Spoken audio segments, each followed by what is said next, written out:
This conference will now be Good recorded. afternoon. Welcome everyone to this meeting of the Technical Transportation Committee for the month of July 2025. So I'll call this meeting to order, and the first item of business is the approval of minutes from the previous meeting. I will entertain a motion. I'll move to approve the minutes. Second. Thank you. It's been moved and seconded that we approve the minutes. Are there any questions before we proceed with the vote? There being none, all in favor, please say aye. Aye. Aye. All opposed, same sign. Minutes have been approved. Thank you. Next item on the agenda is access permits. I believe we have an NDOT representative here today to talk about those.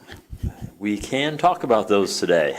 So for those of you who haven't heard of Racetrack, the fueling station and whatever else they'd like to be called, they are expanding throughout Indiana, and you have one in the greater Lafayette area coming at 25 and I-65, and we're working through the permit process.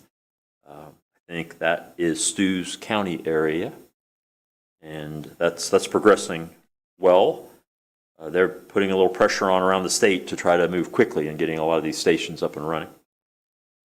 Also, Jeremy, the Wawa, if you notice here, everything is done on our end except they haven't got their bond information taken care of yet. That's all that's holding up us issuing that permit.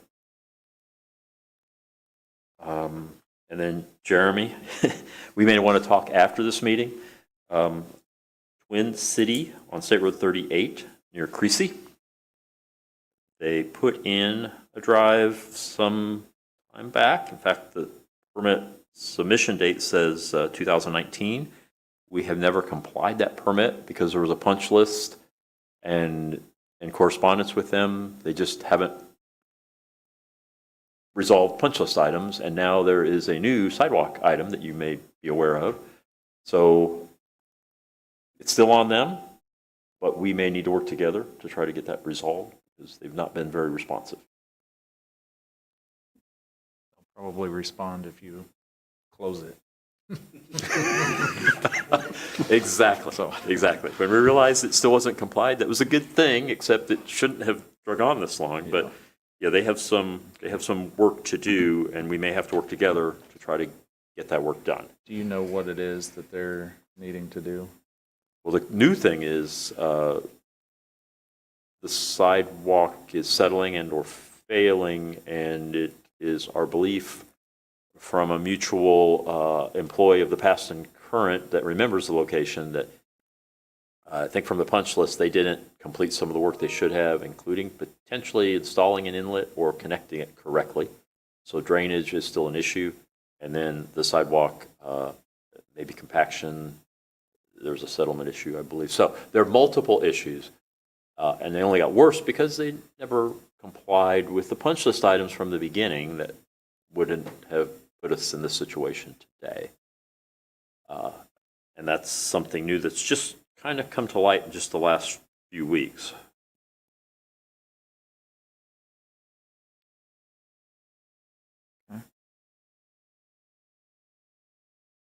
And as always, Afton, our current permit manager, she's been doing a good job of getting this information in advance. So there's an opportunity for everyone to see that information.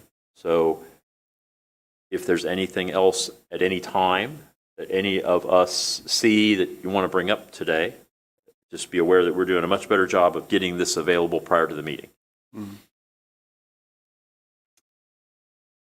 And Jeremy and I are also working on the last one on the list, which, let me see, let me look at that. That says the major commercial SIA on State Road 38, just west of I-65. But actually, that's, let's see, issues found, issues have been addressed. That's complied, but I bring it up because at the same location on the south side is the Steel property, and we're working on getting a permit issued there, and we're working together to try to resolve some things still. We're going to need to get there sooner than later. That's starting to get a little pressure. That one's taking a while to get it all resolved. And the railroad part is the most difficult part still, I think. Right. Okay. Anybody have questions for me? Oh, good. My part's done before Stu gets here. Thank you. Thank you for that report. The next item on the agenda is amendments to the fiscal year 24 through 28 and 26 through 30 TIPS. Doug, you're up.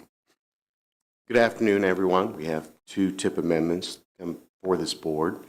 The first one is some good news. Wabash Center has received Federal Transit Administration Section 5310 funds. These are special federal funds that are awarded to applications, and they actually received quite a bit, enough to replace 4 low-floor minivans and 1 small transit bus.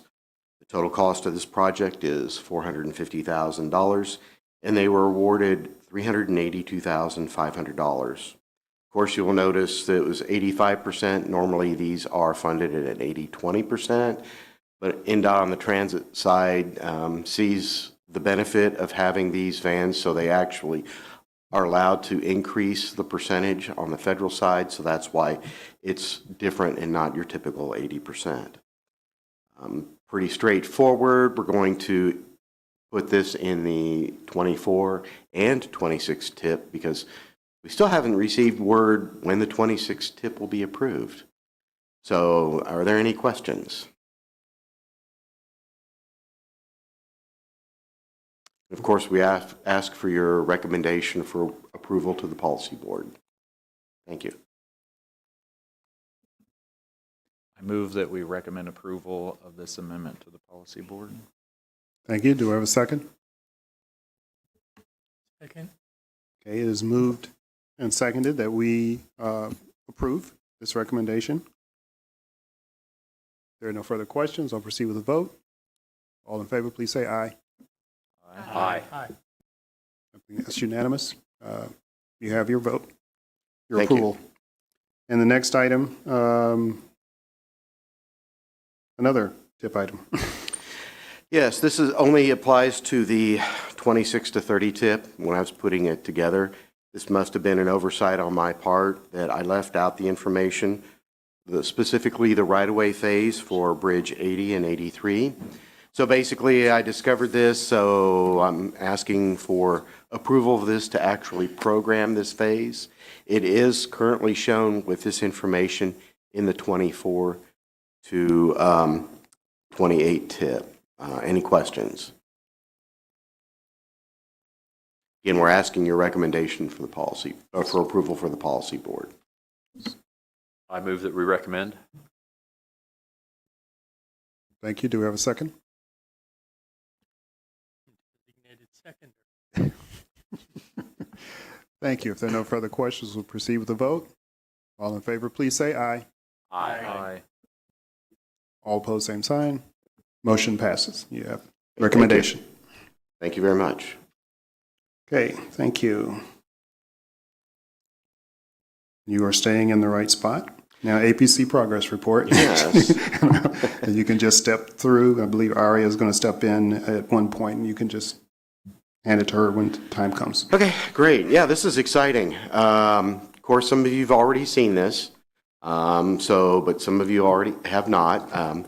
Pleased to actually introduce all of you to the draft thoroughfare plan. You may be aware that the current plan was approved back in May of 1981. So it's slightly old and needed to be updated. So we have actually went through the whole entire document, and it's completely updated and includes a lot of new information. Basically, this plan follows the same process as the previous plan. If you want to know what the road width and right-of-way width will be, of course, in the current plan, you look at the urban area to see if it's in the urban area or the rural area, and then you look at the functional class. Those are basically the 2 criteria. Well, this plan not only looks at the vehicular portion of the road, it also now incorporates all of the other modes. So there's a little more work in terms of figuring out what is the road width and what is the right-of-way width. Specifically, we add on information including bike lanes, trails, and even transit. The whole process, when we started going through this, it's like we wanted to keep it very similar, but we needed to add a lot of new stuff to this. For example, looking at the urban area, it was expanded out, and it may look kind of weird, it may look kind of large, but it now includes what we figure is going to be developed in the next 20, 25 years. It's quite substantial, but as you know, City of Lafayette is pushing water and sewer to the south. There is expansion going on, especially north of West Lafayette. So we feel that this is a good boundary to define what should be urban and what should be rural. For the functional classification system, we actually get rid of the old one, and we use the one that everybody else uses, and that was designed by the Federal Highway Administration. And what you see here is the proposal that we put together and submitted to NDOT late last year. We also take into account future road projects, and those projects or proposals are from our last long range or metropolitan transportation plan. And something that I'd like to add is that currently, if we want to update the plan, whether there be changes in the urban area, functional classification, and even road projects, we have to go through a full amendment process. So we decided that instead of having to do that, we put some caveats in here so that, for example, if the census or if the long-range plan identifies areas outside of what we identified as the urban development boundary, and that plan is approved, then this plan automatically updates. So basically, we're trying to reduce staff time, reduce review time. So it basically helps issues that we are dealing with right now. As I mentioned, this is basically focusing on all transportation modes. We are going to, or proposing in this, that all improvements, whether they be done privately, that will become public, or public, are complete street compliant. We have a complete street a policy, and that was adopted in 2012, and that only applied to roads or improvements that were using our federal gas tax funds. But when we were developing this, we thought now is the time that we need to look at all improvements being complete street. Now, this is not a one block fits everything.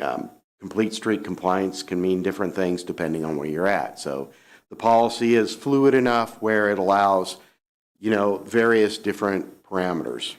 A couple other things we are looking at is one is that now this does specifically point out developments need to talk and include city bus in their development, especially looking at if they're on routes or proposed routes, we need to look at serious bus stops.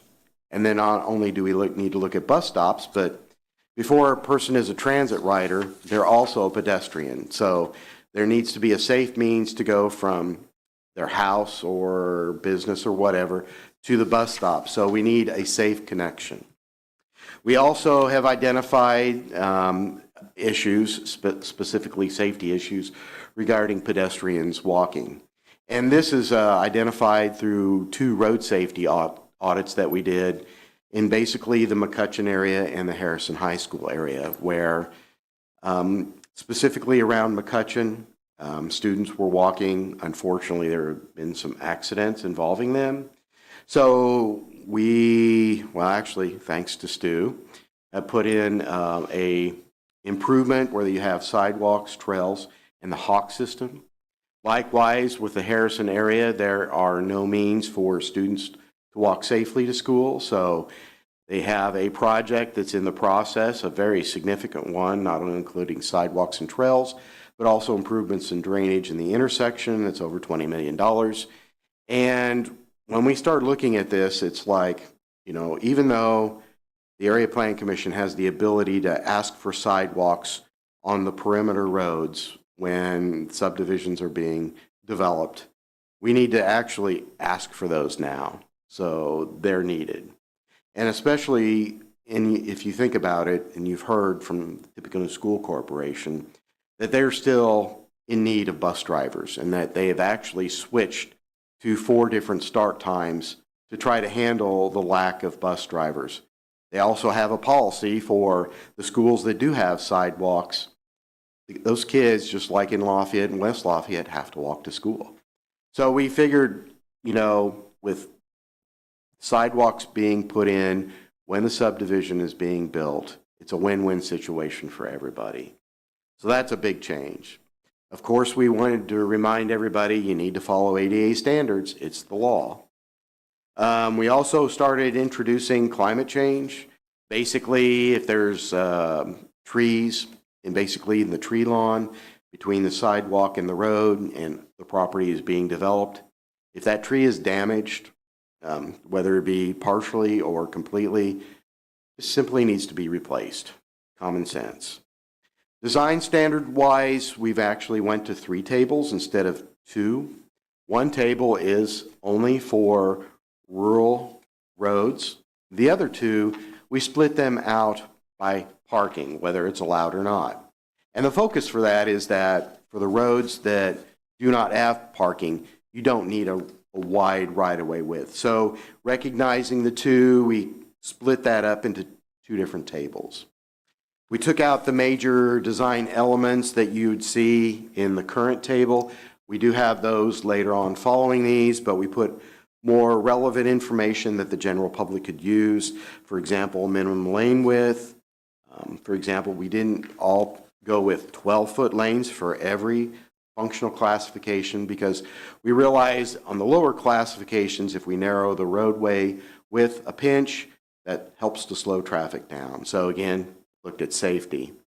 Big change with these tables, especially on the right side, we have color-coded this: roads without bike lanes or trails, roads with bike lanes only, roads with only trails, and then with both. And we do have maps that you have to look at that has bike lanes, trails, and then of course we do have a map that shows roads that do not have parking. So yes, to find out what the roadway width is and the right-of-way width is, it's a little more complicated, but we wanted to make sure that we include all modes of transportation in this. So we do have the general information following that regarding cul-de-sacs, hammerheads, alleys, design standards for alleys. We also have information here on on-street loading zone standards. And then a new thing here, location of driveways near intersections. We've seen this in our crash reports, so we thought this would be important to add. So that was basically a quick overview of the new draft plan. One thing you may notice is that in the back, the design cross sections are not listed. We decided that we are going to hire this out. Even though I could probably hand draw all of these, we figured that it'd be much quicker for somebody who had access to CAD to do these. So after this goes through approval and this is set in stone, then we will have a company actually go through, draw them all up, and then include them all in the back.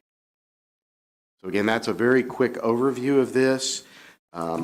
We are actually right now, we made the big public announcement last Friday, and we've actually sent out invitations to individuals, to groups, to agencies, asking, or well, first telling them, hey, the plan is drafted, it's up on our website, which you can actually see, and then also gave a personal invitation if you'd like for us to come to them and go through the plan, just like we're doing now, but in more detail. We'd be more than glad to do that, because our focus for this is not just to hold a public meeting and that's it.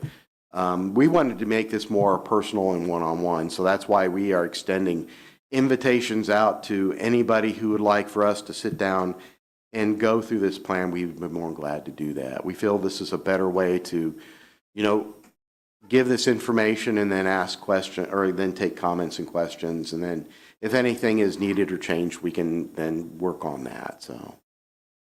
Comments or questions? A question. Yes.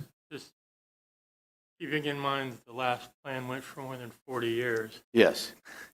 I'm assuming we're kind of treating this as a living document, right? It would be one thing that comes to mind, like the development boundary, which you've kind of established.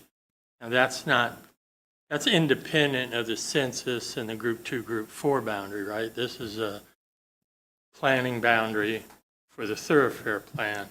Will you be,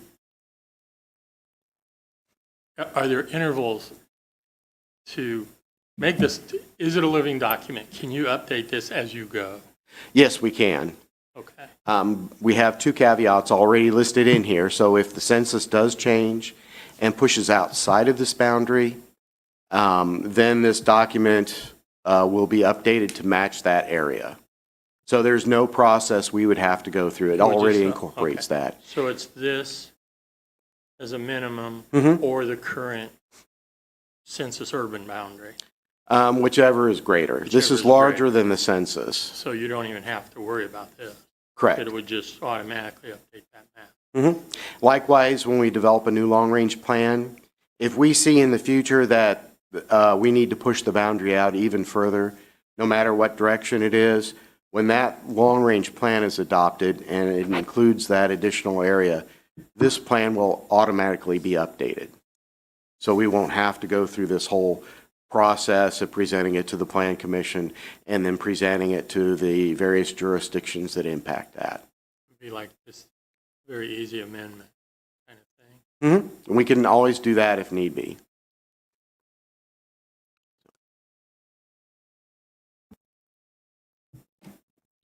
Are there any other questions? Excuse me. Good job.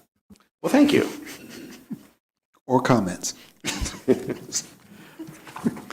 All right. So I think we'll have Aria step in and talk about the fatal crash summary.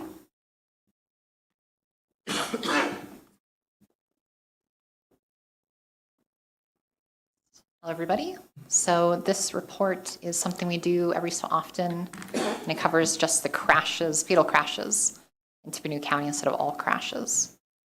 So previous ones have been a 5-year range. This one is a 10-year range. I'll try and go through it a little bit quickly so I don't spend too much time here. So as you can see, crashes post-COVID in 2020 are up again. They're again kind of at historic highs, around 20 fatal crashes per year. Not great. In terms of, oh, sorry, can we go back to there? Thank you. In terms of the crashes by month, I want to point out that these are different to injury crashes. Injury crashes, we see bigger peaks in October, but not as much in May. So the higher fatality peak in May is a little bit unusual. In terms of day of the week, it's also different to injury crashes.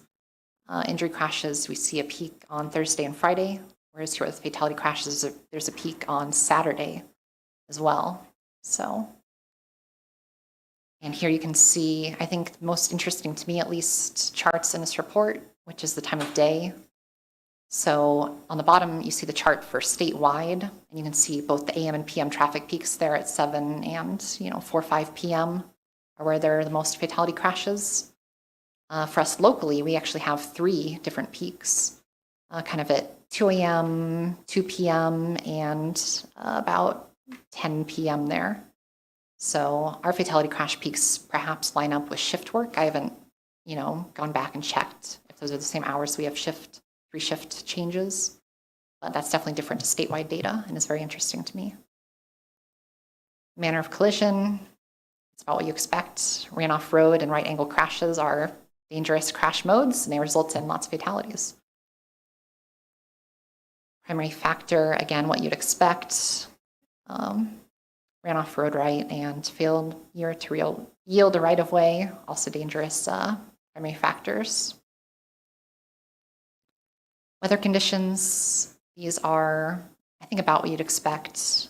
In terms of Tippecanoe County, we have about a third of our days have weather events. It's about 100 days a year.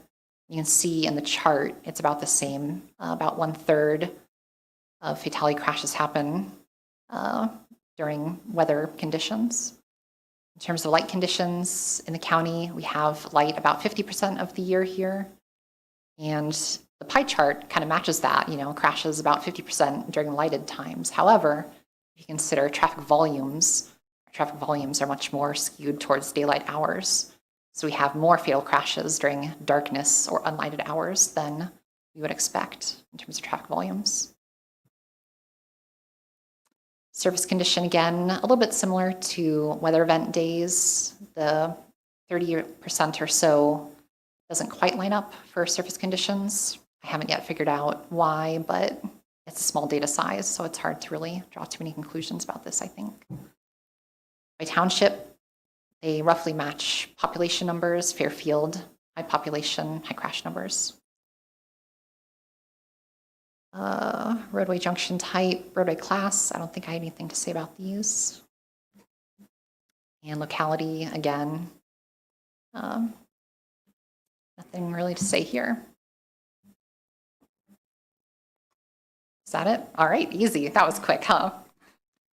So thank you also, police, for your work in putting together police reports. We much appreciate everything you do for those. So this is all your data that we've analyzed and put together.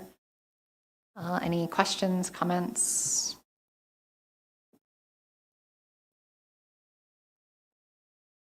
No? Okay. All right. Thank you. Thank you. So next item is the federal funding status report. Doug, you're back.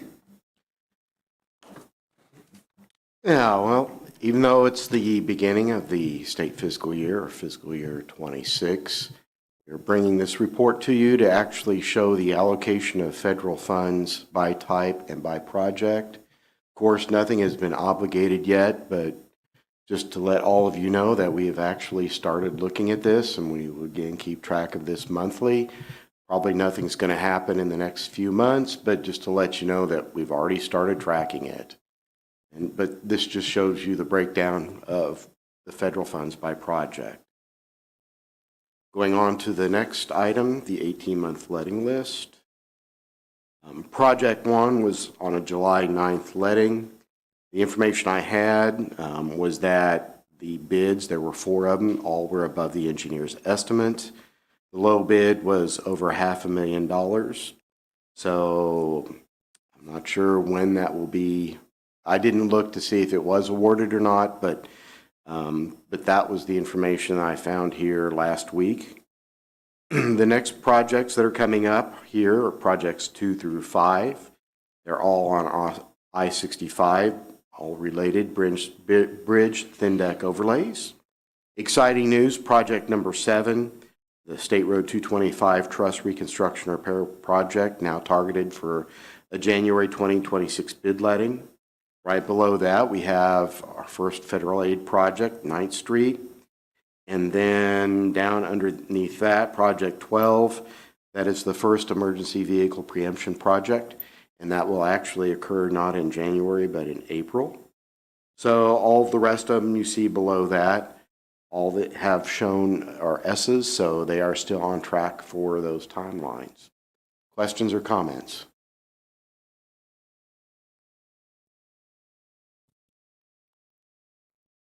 Hey. Yes. When you asked about the switch on the 9th Street Bridge, I was talking about North 9th Street. Yes. Were you talking about the South 9th Street? No, I was talking about North 9th Street because Okay. I'd like to point out, if you look on this list, it's not on there.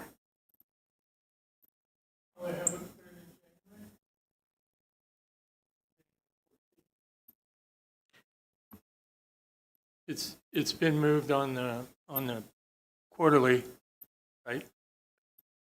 That. Right. So when I put this together, I noticed that project wasn't on here. So that's why I sent you the email. And then I followed up and sent Susie Kemp an email saying, hey, this is not on the 18-month letting list, just to let her know. They took it off but didn't put it back on. Yes. So just kind of like say, hey, not help. So, Okay. So that answers that. I noticed it was missing, and I know we talked. Mm-hmm. Now I understand.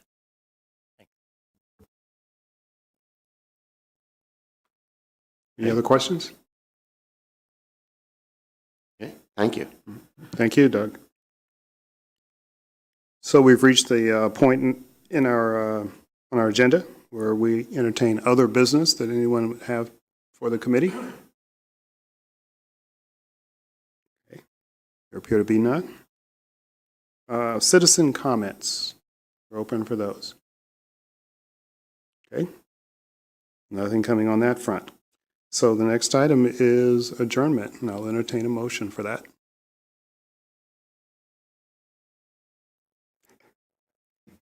I'll move for adjournment.